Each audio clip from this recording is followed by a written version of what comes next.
Hello get set flyers, this is Gaurav. और हम सभी ने ये पढ़ा है कि लाइट की स्पीड तक पहुंचना नामुमकिन है, पर क्या आपको पता है कि हम ऑलरेडी कई बार लाइट की स्पीड को टच कर चुके हैं, वो भी तब जब we were not moving at all. Weird, right? लेकिन कैसे? Well, I'll let you know that in a bit. But फिलहाल आपको ये भी जानना जरूरी है कि इस ब्रह्मांड में ऐसे चार्ज पार्टिकल्स भी मौजूद हैं जो लाइट के फोटॉन्स को भी रेस में पीछे पछाड़ सकते हैं। Which will make you think कि क्या सच्ची में light is the fastest of them all, या ये बस एक मिथ है? वेल, नासा के डॉक्टर डेविड बर्न्स तो यही मानते हैं, और इसीलिए रिसेंटली उन्होंने एक ऐसा इंजन डिजाइन करके पब्लिश किया जो लाइट स्पीड से दौड़ सकता है, एंड दैट टू बिना फ्यूल को बर्न करे। यानी हम लिटरली इससे अर्थ से चांद तक का सफर महज 1.3 सेकेंड्स में पूरा कर सकते हैं। But how is that even possible? Well, जानने का बस एक ही तरीका है, बने रहो मेरे साथ इस वीडियो के अंत तक, और इस वीडियो में हम बहुत ही इंटरेस्टिंग डिस्कवरीज करने वाले हैं। So let us get on with today's video titled scientist finally discovered new ways to travel faster than light. आज के समय में इंसानों द्वारा बनाया गया सबसे तेज ऑब्जेक्ट है नासा का पार्कर सोलर प्रोब, जो 2018 में सूरज को स्टडी करने के लिए लॉन्च किया गया था। पर हुआ ये कि कई बार वीनस की ग्रेविटी की मदद से सूरज की ओर स्लिंग शॉट लेने के बावजूद भी ये मैनमेड फास्टेस्ट ऑब्जेक्ट अब तक सिर्फ 3,30,000 माइल्स पर आवर यानी कि 5,32,000 किलोमीटर पर आवर की मैक्सिमम रफ्तार तक ही पहुंच पाया। अब वैसे तो ये इतनी स्पीड है कि पार्कर 1 घंटे के अंदर पृथ्वी के 13 चक्कर मार लेगा, लेकिन लाइट स्पीड के सामने तो ये चाय कम पानी है। It's not even 1% of light speed. So आखिर ऐसी क्या वजह है कि कोई भी मैटर से बनी हुई चीज लाइट की स्पीड तक नहीं पहुंच पाती है? तो यार देखो, बिना शब्दों को घुमाए अगर इसका एक सीधा सरल जवाब देना हो तो आई वुड से हम इसीलिए लाइट स्पीड तक पहुंच नहीं पाते हैं क्योंकि हम ऑलरेडी लाइट की स्पीड से मूव हो रहे हैं। Every planet, every atom, everything. अब बिलीव नहीं हो रहा? पैरों तले जमीन खिसक गई, पर यही सच है, क्योंकि according to Einstein special theory of relativity, universe का space time fabric basically 4 dimensional concept है, जिसमें 3 डिमेंशन स्पेस के होते हैं जहां पर आप राइट, लेफ्ट, ऊपर, नीचे या आगे पीछे मूव कर सकते हो, और एक डिमेंशन होता है टाइम का। अब जब भी हम स्पीड की बात करते हैं तो उसका क्या मतलब होता है? वेल, उसका सिंपल मतलब होता है कि आपने कुछ डिस्टेंस या स्पेस कवर किया है और उसे करते वक्त कुछ समय भी आपका कटा है। यानी सिंपली पुट, इसमें स्पेस और टाइम दोनों डिमेंशन में आपका कुछ मूवमेंट हुआ है। पर आइंस्टाइन के टाइम डायलेशन कॉन्सेप्ट के मुताबिक मैक्सिमम स्पीड हमेशा कांस्टेंट होता है। अब क्योंकि speed is equal to distance upon time, this basically means जैसे जैसे आप स्पेस में तेजी से मूव करने लगोगे वैसे वैसे आपके लिए समय स्लो होता जाएगा, और जैसे जैसे आप अपनी मूवमेंट इन स्पेस को स्लो करते जाओगे वैसे वैसे आपके लिए टाइम तेज होने लगेगा, taking you through the fastest time when you are not moving at all. इसे अगर हम एक स्पेस वर्सेस टाइम के इस ग्राफ से समझने की कोशिश करें तो यहां आप देख सकते हो कि the dotted curve line represents maximum speed, और आपकी जो भी स्पीड की रीडिंग होगी वो इसी कर्व लाइन पर मूव करेगी। मतलब अगर आप कुछ भी मूवमेंट नहीं करते हो तो आपका स्पेस कोऑर्डिनेट 0 हो जाता है, और अब आप जो भी एक्सपीरियंस करने लगते हो वो बस टाइम होता है। इसी के विपरीत जब एक फोटोन अपनी मैक्सिमम स्पीड से मूव करता है which is given by c, तो उसके लिए समय थम जाता है, और इसीलिए for a photon there is no time component. So now that you know कि इस यूनिवर्स का हर object including you and me and even photons already एक ही मैक्सिमम स्पीड से मूव कर रहा है, तो फिर एक दूसरे को कैसे बीट करें? It's like हम फोटॉन्स के साथ साथ ही दौड़ रहे हैं और फिर वो हमसे आगे होने का रोना रो रहे हैं। पर क्या फिर ऐसा नहीं हो सकता कि हम लाइट से भी फास्ट ट्रैवल करें? Well, ऐसे कुछ पार्टिकल्स है जरूर जो आइंस्टाइन के टाइम डायलेशन कॉन्सेप्ट को चैलेंज करते हैं और लाइट की स्पीड से भी तेज ट्रैवल कर पाते हैं, मगर थोड़ी सी बस चीटिंग करके। मिसाल के तौर पर, नंबर 1, कुछ चीजें खुद तेज नहीं भागती बल्कि लाइट के स्लो होने का इंतजार करती है। जब आइंस्टाइन ने अपनी थियरी ऑफ रिलेटिविटी लोगों के सामने रखी तब उस थियरी से एक पोस्टुलेट सा बन गया जिसे कोई नकार नहीं सकता।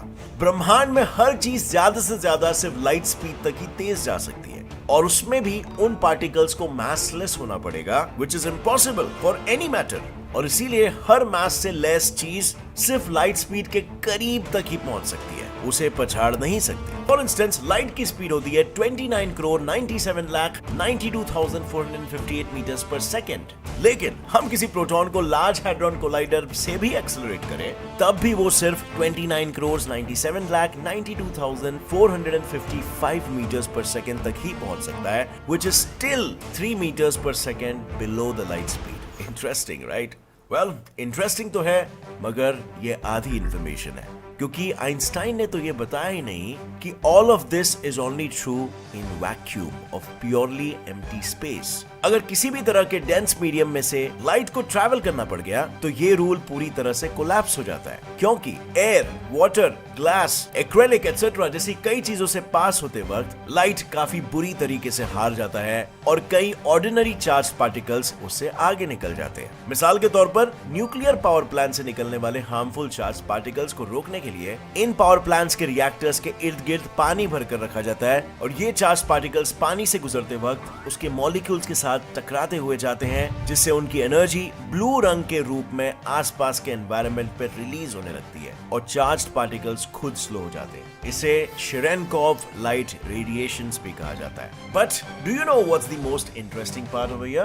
पानी के वजह से स्लो होने के बावजूद भी ये चार्ज्ड पार्टिकल्स अपनी ब्लू लाइट रेडिएशन से आगे दौड़ते हैं और इनकी ब्लू लाइट किसी रॉकेट के पीछे से निकलने वाली आग की तरह इन पार्टिकल्स के पीछे से निकलती नजर आती है, वो भी कोन के शेप में। बिकॉज लाइट पानी में महज 22,50,00,000 मीटर्स पर सेकेंड की रफ्तार से ही दौड़ पाता है, जबकि चार्ज पार्टिकल्स उससे कई ज्यादा तेज। हालांकि ये कारनामा सिर्फ हाईली चार्ज पार्टिकल्स ही कर सकते हैं। खैर, आफ्टर दीज चार्ज पार्टिकल्स वो दूसरी चीज जो लाइट से भी तेजी से किसी को कहीं पहुंचा सकती है, वो है number 2, teleportation of quantum information through quantum entanglement.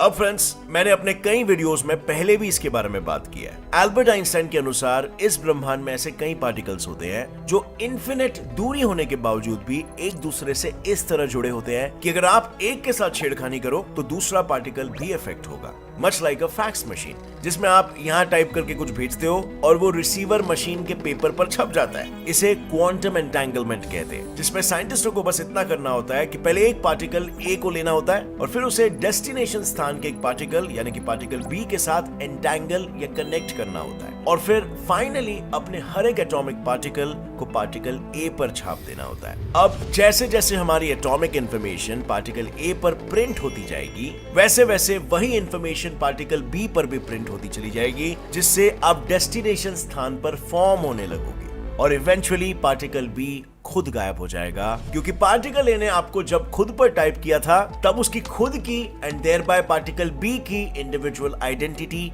ही खत्म हो गई और इसीलिए वो दोनों ही डिसअपीयर हो गए after leaving you at your destination.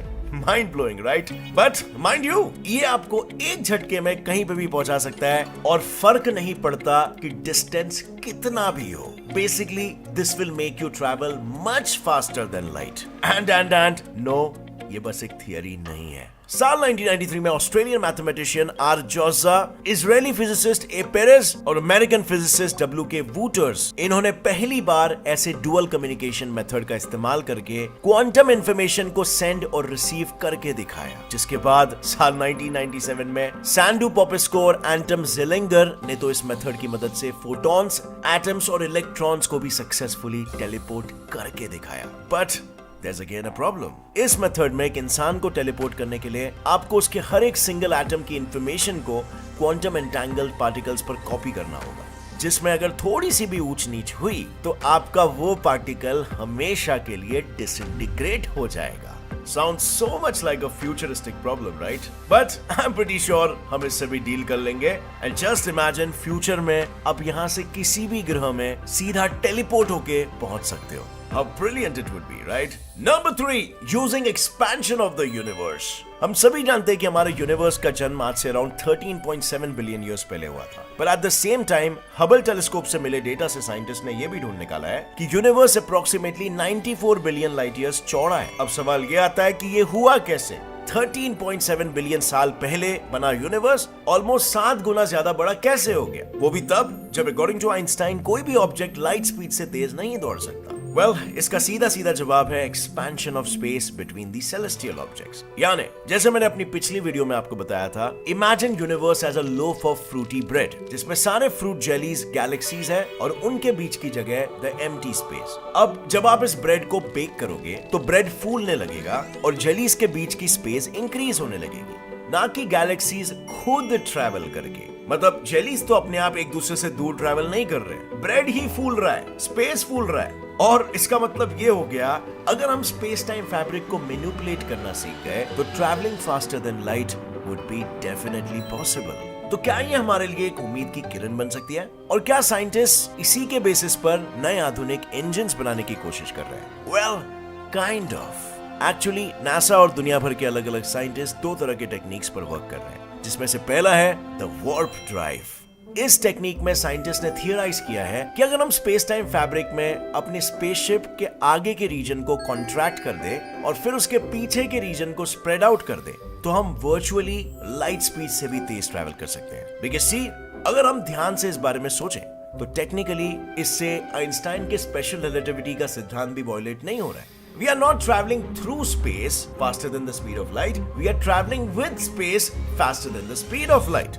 बस यहाँ पर एक छोटी सी दिक्कत है, स्पेस टाइम फैब्रिक को कॉन्ट्रैक्ट या स्ट्रेच करना कोई खाने का काम नहीं है। उसे जरूरत के हिसाब से कॉन्ट्रैक्ट या स्ट्रेच करने के लिए हमें एटलीस्ट प्लैनेट जुपिटर जितने भारी ऑब्जेक्ट की जरूरत पड़ेगी, जो प्रेजेंटली सबसे बड़ी दिक्कत है। और इसीलिए let's focus on the next technique जो कंपैरेटिवली इजी हो सकता है। Like number 2, NASA's helical engine.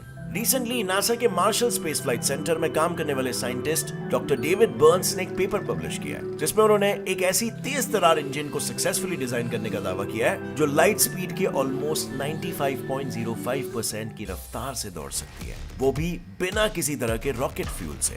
But How exactly does this engine work? Well, अगर हम एक वैक्यूम से भरे बॉक्स में किसी ऑब्जेक्ट को एक्सेलरेट करें, तो जैसे जैसे वो ऑब्जेक्ट बॉक्स के एंड से टकराएगा, वैसे वैसे बॉक्स भी इक्वल एंड ऑपोजिट रिएक्शन के चलते ऑब्जेक्ट के ऑपोजिट डायरेक्शन में मूव करेगा। यानी सिंपली पुट, बॉक्स बस आगे पीछे मूव करता रहेगा, जो है नो किसी को आगे ले जाने का एक आइडियल तरीका नहीं है। बट व्हाट इफ हम उस ऑब्जेक्ट को लाइट स्पीड से एक्सेलरेट करें तो? क्योंकि लाइट स्पीड पर फिजिक्स भी तो थोड़ा अलग सा बिहेव करता है। I mean, अगर उस ऑब्जेक्ट को हमने लाइट स्पीड से एक्सेलरेट किया तो वो ऑलमोस्ट इन्फिनिटली हैवी हो जाएगा और इसी हाई मास के साथ बॉक्स के एंड से जा टकराएगा। मीनिंग न्यूटन का लॉ ऑलमोस्ट उतनी ही जोर से बॉक्स को भी ऑपोजिट डायरेक्शन में फेंकेगा, बट देन क्योंकि टकराव के बाद वो ऑब्जेक्ट अपनी स्पीड ड्रास्टिकली खो देगा, it will return back to its less mass state, जिससे रिटर्न जाकर बॉक्स के दूसरे एंड से टकराने पर भी वो बॉक्स को ऑपोजिट डायरेक्शन में इतनी एफिशिएंटली मूव नहीं कर पाएगा and the box will keep moving in one direction.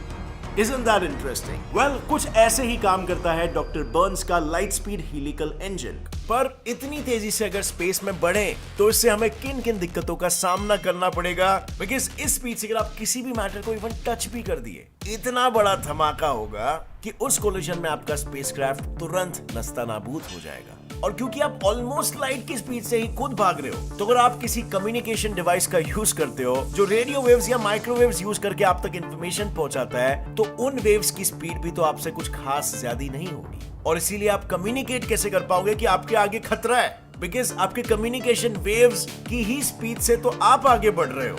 Now this sounds like a real problem, right? आपको क्या लगता है फ्रेंड्स, इसका सोल्यूशन क्या होगा? लिखिए अपना जवाब नीचे कमेंट सेक्शन में। और अगर इस वीडियो से आपको कुछ भी नया सीखने मिला, एक लाइक जरूर ठोकना। Get set fly science channel को अभी सब्सक्राइब कर लो और बेल नोटिफिकेशन दबाओ ताकि आगे आने वाली हमारी कोई भी वीडियो की अपडेट आप मिस ना कर सको। See you in another one. Till then, as always, stay curious, keep learning and keep growing. जय हिंद।